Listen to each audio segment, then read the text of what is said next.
As we bridge these two sermon series, we're also bridging a couple of realities for God's people. And if you're new to the Bible, that's cool. I was able to connect with someone this morning and give this person his very first Bible he's ever had. And so I never want to take it for granted that you know stories and that you know where we are in that.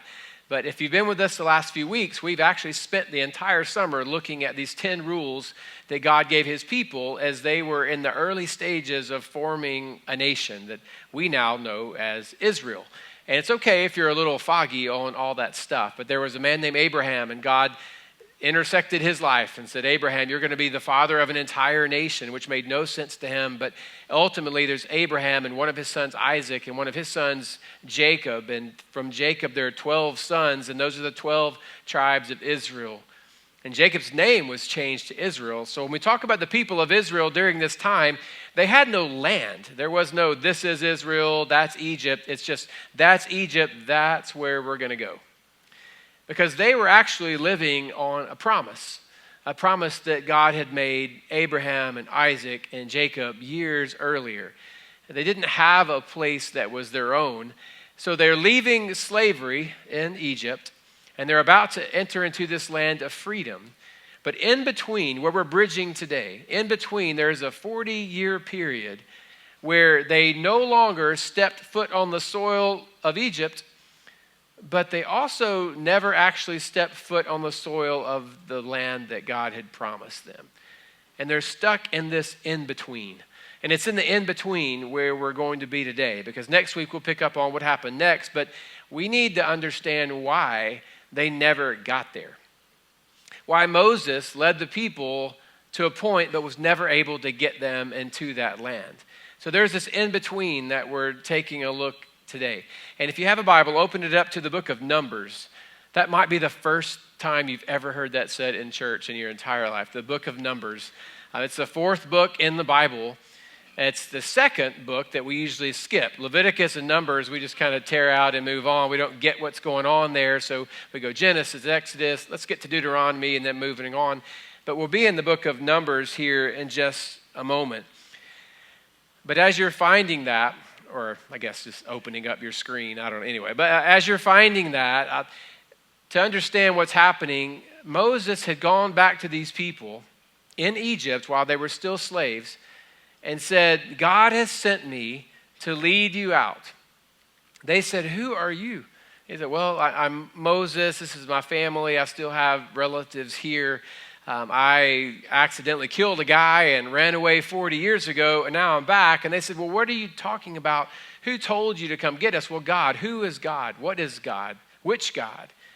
So there's a challenge there for Moses. They don't know him, and they don't know God. They know the Egyptian gods that they've been surrounded by for centuries, but they don't know his God. So Moses actually sold them on the promised land. Listen, you've been in slavery. You've been complaining about it. My God's heard your prayers. The Creator's heard that. So now I'm leading you out. Like, where are we going to go? Well, there's a promised land. There is a land that we're going to have that is flowing with milk and honey. Not literally, but it's a place where anyone would want to live. It has produce. It has opportunity. It has potential. This is our place. We'll be able to provide for ourselves. We'll be able to call it home. So he sells them on the promised land. So they have to make the decision. Either we stay in slavery, continue in this suffering, or we follow this stranger and hope that he actually knows what he's doing. And hope he actually can lead us to something that is better. So they're following him, and they're following him to a place that is not known as Promised Land. It's known as Canaan. And people are actually already living there. They don't know much about the land, but there are people there. And at that point, they realize the people here are not the people of Israel. They're not descendants of Jacob. And they're probably not going to say, oh, excuse us, we didn't mean to settle on your promise. Anyway, like, here you go. They know that's not going to happen. And it's like when you go to an event, a concert or a game, and you've got your assigned seat.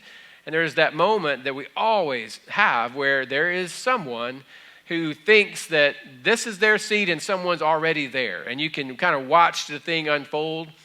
and you feel the tension just a little bit, and you know we're about to see something maybe go down that might be kind of fun here because he thinks he's in the right seat. These people are coming up. And then you always have a 4'2" security guard. You're going, secure what? But anyway, he comes in and says, let me see your tickets. And they look at their phone and see the generated tickets. And then there's some dialogue and you try to read lips and you see frustration and huffing and puffing. And there's just tension always, regardless of how friendly people try to be in that moment. And Moses knew if I'm leading this group of people, which is approximately 1 million people or so, into this new place, there is going to be tension. And so I want to know what kind of tension we're going to expect. So he goes to all the heads of the families and says, I want you to send people out. And we're going to send out a group of explorers, if you will, to see what is going on, to scout out the land. And in Numbers chapter 13, verse 17, Moses gives them this instruction. Moses sent them to explore Canaan. He said, go up through the Negev and on into the hill country. See what the land is like and whether the people who live there are strong or weak, few or many. What kind of land do they live in? Is it good or bad? What kind of towns do they live in? Are they unwalled or fortified? How is the soil? Is it fertile or poor? Are there trees in it or not? Do your best to bring back some of the fruit of the land. So he gives them these specific instructions. And we even have their names in there if you want to dig into Numbers chapter 13. We know who went out. They all went out. They're exploring. He says, here's what I want you to find out for me. So people waited, and they waited week after week after week. And there was some tension, I'm sure, in this camp. Because if they came back and said, man, their armies and their difficulties, this is not where we need to be, then that's going to pose a problem because they left for this promised land. If they come back and say, no one's there, but you can't grow a single crop out here, there's nothing here, then there's a problem because they had food. They were slaves, but at least they had food back there. So they're waiting and waiting, and over a month goes by. And then finally, the people will come back, and they give this report to Moses in verse 27. We went into the land to which you sent us, and it does flow with milk and honey. And here is its fruit. So they brought back some proof. But the people who live there are powerful, and the cities are fortified and very large. And we even saw descendants of Anak there. So they come back and they say, oh, it's flowing with milk and honey. This is an awesome, awesome place to live. You weren't lying about that. But the people there, we can't overcome them. They're too big. They're too strong, they're too organized, they're too established. They know their land. They know how to protect their land. They know how to build up and fortify their cities. They're prepared, they're organized. We're a bunch of former slaves who are following around an 80-year-old man in the middle of nowhere, and we don't know what we're doing. And we don't feel like this is going to go well for us. So Moses has a really big problem on his hands. You've got this scouting party that comes back and says, no, it's not it. But there are two in the party that decided to go against the grain. And one chose to speak up, and his name was Caleb. And in verse 30, it says, Caleb silenced the people before Moses and said, we should go up and take possession of the land, for we can certainly do it. But the men who had gone up with him said, we can't attack those people. They are stronger than we are. So Caleb is hearing all the murmuring and all the negativity, and he's done with it. He steps up and says, we can do this, guys. And I don't know if he was turning around like, yeah, come on with me. But they all said, nope, nope, not going to do that. And everybody around this mob mentality was beginning to unfold. And Caleb said, listen, we know they're strong. It's real. We're not arguing with the facts, but I'm telling you, this is something we should do. And Caleb, and as we'll ultimately see, Joshua, were the only two that stepped up and said, we need to do this. Now, I think there's a moment here where we need to maybe begin to process and apply to our own lives here. Because having the facts is important. Moses said, give us the facts. We need to know what's going on. We want to know what to expect. We want to be prepared. We want to be as wise as we can. Nothing wrong with facts. In fact, if you don't know the facts, it's kind of foolish. But Caleb and Joshua were both able to say, yeah, but facts without faith, I don't think that's what we're supposed to be. And facts without faith produce fear. When all you can see are the probabilities and the percentages and what should happen and what experts say and what the majority says, when that's all you have and you don't have the element of faith in there, it just produces fear.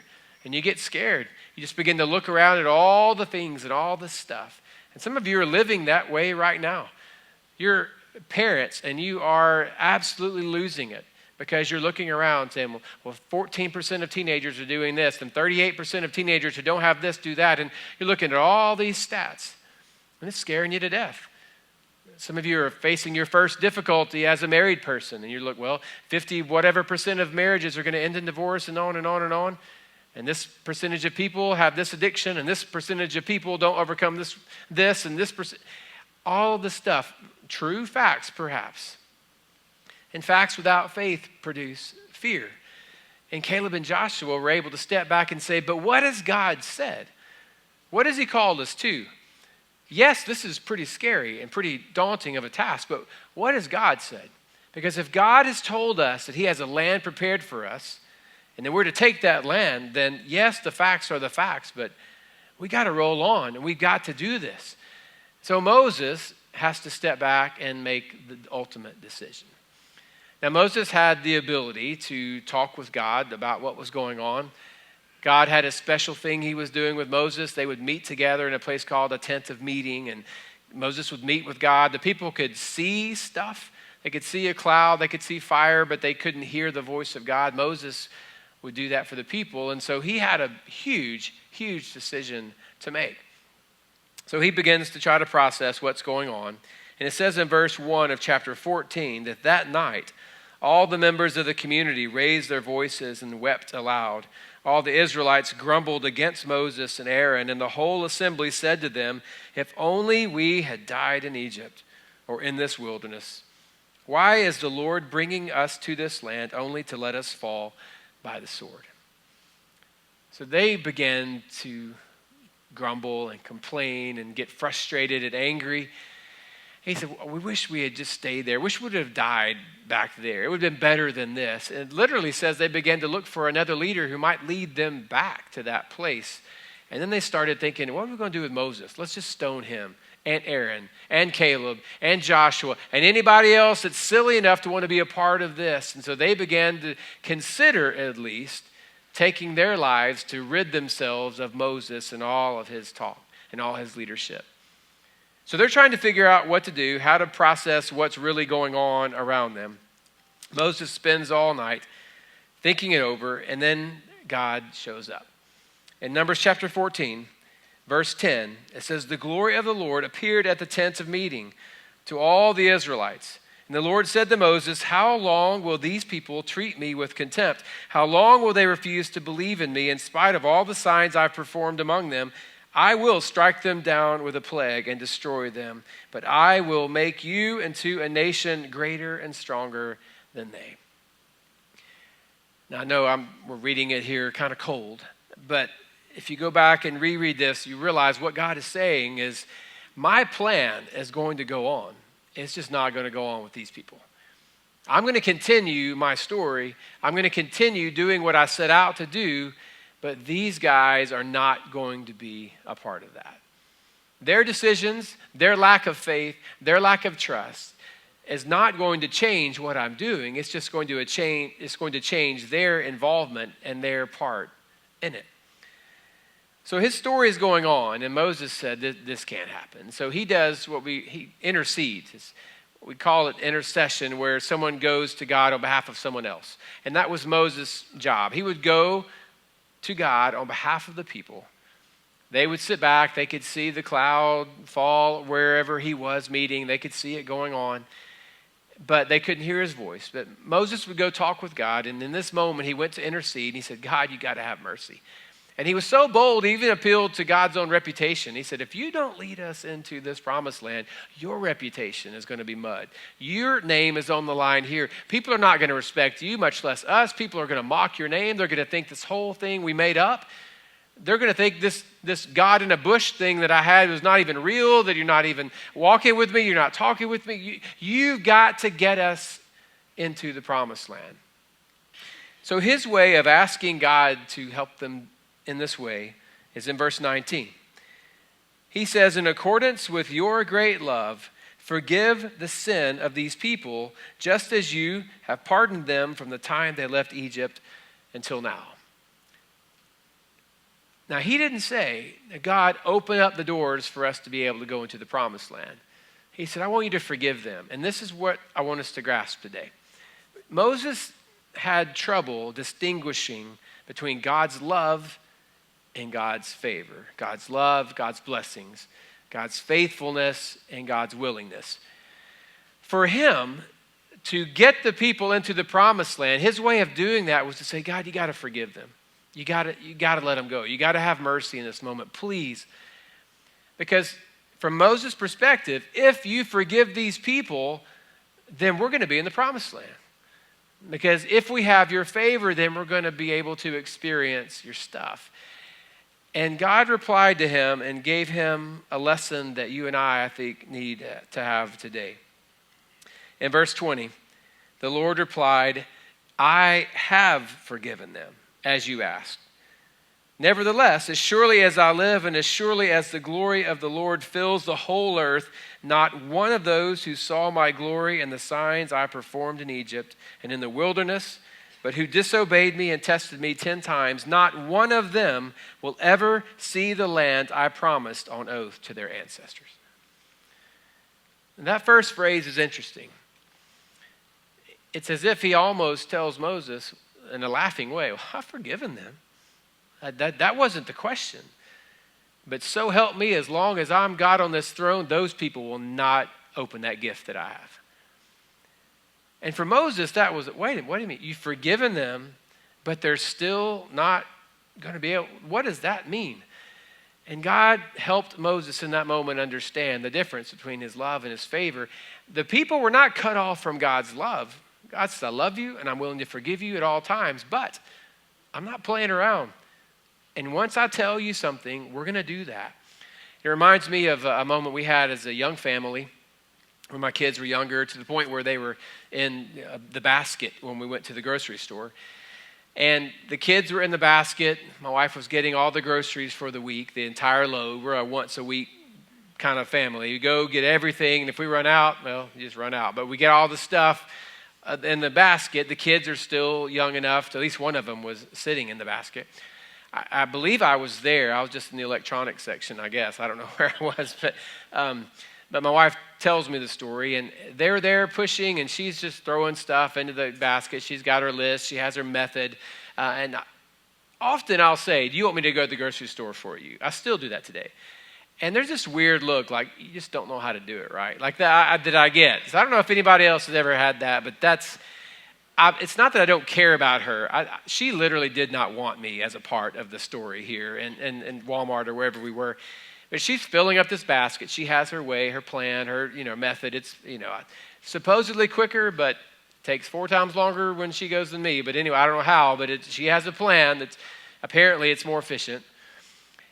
And while she's there, one of our kids, I don't know which one, it's not important, but my son was not following the plan very well, and she said, listen, if you don't stop, we're going to leave. We're going to leave this buggy and we're just, no food, we're just going home. And along the way, I don't know how many more times, I don't know, I could make up a story, but we're not supposed to make up stories as preachers. But anyway, but she said, listen, we're going to leave if you don't stop. And I don't know what happened, I don't know what was said, but my son didn't stop. And so my wife said, we're leaving. So she sent me the text, hey, meet me up front. I went up front, no basket, just my wife and my kids. Like, what's happening? She's like, I told them we were leaving if they didn't, stop and straighten up. I'm like, yeah, there's a whole basket full of, like, what are we doing? I'm hungry. Like, how are we? She's like, I said what I said, and if we don't keep our word here, like, what kind of parents are we? So I was like, yeah, right. What kind of parents? I'm thinking, please, God, let someone protect that basket so I can come back tonight and get that, because I don't want to go through this again. And we left, get in the car, we're just going home. Had nothing to do with the long-term issue. Had nothing to do with our ceasing to love our children in that moment. It was just, I love you, but this is what I said, so this is what we're going to do.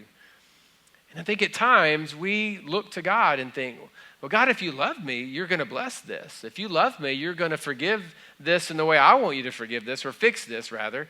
God, if you love me, you're going to approve of this. God, if you really love me, then you're going to allow this. You're going to open that door. You're going to That's just not necessarily the case, because there is still room for discipline from God. In fact, God says, if I didn't love you, I wouldn't discipline you.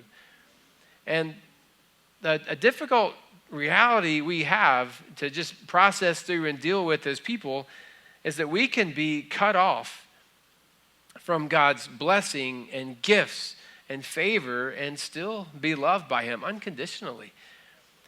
And so God looked at his people and said, I love you. I have chosen you among all the nations in the entire world. You're the people group I chose, and I'm still choosing you. But there is a consequence to what went on. You're not going to open that gift. I love you, but you're not going to do that. So God explained a little bit more of what was going on. You can read through the scripture here. But he was telling the people that no matter what happens, there's only two people that are going to be able to be a part of this story. It's going to be Caleb and Joshua. And everybody else is going to have to die off before we get there. He said it specifically in verse 29. In the wilderness, your bodies will fall. Every one of you 20 years old or more who was counted in the census and who has grumbled against me. Not one of you will enter the land I swore with uplifted hand to make your home, except Caleb and Joshua. Everybody 20 and over, he says, except Caleb and Joshua, you're not going to see this land. You'll never open this gift. I love you. I'll never leave you. I'll never forsake you, but you cannot have this because I told you that. So all the 19-year-olds are like, whew, that was close. But 20 and above, you're out. So from God's perspective, there was a difference between his favor, his blessing, his gifts, all those things that he had prepared for them, and his love. He said, I love you as much as I've ever loved you. I love you with my love, my perfect love, but you are not going to be able to experience what I had planned to give you. But what I want you to grasp is that Caleb and Joshua could go in, and it wasn't because they were perfect. These people were not doomed by their lack of perfection. They were doomed by their lack of trust. And those are two different things. Because when you look at what was going on, God had already okayed Moses, a man who had taken someone else's life and been on the run for 40 years. He had already okayed him to lead the people. It wasn't because he had a perfect record. It wasn't because of his resume. It was because he trusted God in that moment when God revealed himself to him in that burning bush and said, here's what I have for you. He said, I can't. All these doubts and fears and questions. And God said, no, I'll be with you and I'll do it. And Moses said, okay. And he went back to Egypt. He trusted him in that moment. The people were not perfect prior to this moment. In fact, they hadn't even called on God's name. They didn't know who God was. When Moses showed up and they said, what's he like? He's like, I don't know. It's kind of like a shrub. And I don't know. It was all a thing. It was just happened really fast. But it's just trust me. He's the I am. Like they literally had zero concept of who he was. God didn't look down and say, you are the holiest of all people.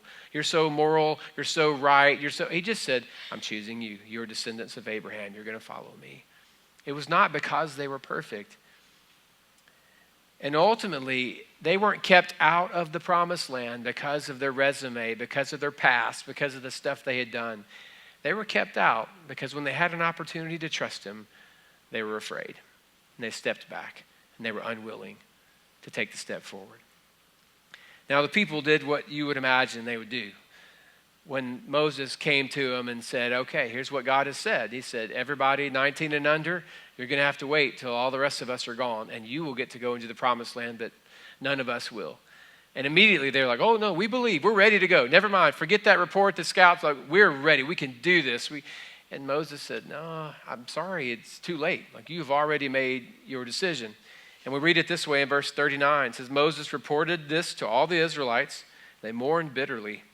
And early the next morning, they set out for the highest point in the hill country, saying, now we're ready to go up to the land the Lord has promised. Surely we have sinned. So they're willing to go. Oh, no, we're sinners, but we're ready to go. We believe, we trust. And Moses said, why are you disobeying the Lord's command? This will not succeed. Do not go up, because the Lord is not with you. You will be defeated by your enemies. Nevertheless, in their presumption, they went up toward the highest point in the hill country. Then the Amalekites and Canaanites who lived in that country came down, attacked them, beat them down. So they went to Moses and said, no, we're ready now. He said, no, you're not. They said, no, we're going to go. He said, don't go up there. God is not with you. I'm telling you, this is going to be a bad decision. And they went up, wanted to fight, and they were destroyed, beaten down, and came back down. They said, we can't do it. And Moses said, I know. So what I want us to grasp here in this bridge between the two places, why were these people who were promised this land that actually was the motivation to follow Moses out of slavery, why did they never, ever, ever get there? Because they did not trust God. Not because they weren't perfect, not because there were murderers among them. God was already calling them out. Not because there were sinners among them. God knew that full well. Not because God couldn't forgive. God was ready to forgive. Not because God didn't love them. God did love them. But because they didn't trust him in that moment. And for you, whatever God has for you next, your success does not depend on how perfectly you've lived up until now. The success in your next step is simply based on how much you're willing to trust him right now. The past is the past. You can't do anything about that. I'm sure there are gifts that all of us can look back on and say, if I'd only trusted God then, this is how this, yeah, of course. We could all go back and replay things and wish I wouldn't have said that. I wish I could have said that. I wish I hadn't given up on that. I wish I hadn't taken that job. I wish I hadn't bought that thing. I wish I had. We could do that all day long. But in the end, God has a story for you today. And the question is not, are you worthy to open the gift? The question is, will you trust him enough to do what he asks you to do? There's not a man, father in this room who is worthy of being a spiritual leader of your home and representing the leadership of Jesus. You're not, none of you are worthy of that. I am certainly not. But it's not about a resume or a worth. It's about, will I trust him right now? Am I willing to do that? There is not a single one of us in this place who is actually at a place where we deserve to open up the gifts God has for us. That's not the question. The question is, will I trust him right now to take a step? I don't know what that promised land step is for you. For some of you, it may be literal steps, to walk across the street and mend some fences, so to speak. Maybe to send the message, to talk to that person. Maybe it's to accept a job. Maybe it's to quit a job. Maybe it's to do whatever it may be. The question is not, am I worthy of this? The question is, will I trust him right now? Because if you'll trust him, he'll welcome you into that place. And if not, your legacy could be like that of Moses. So much potential.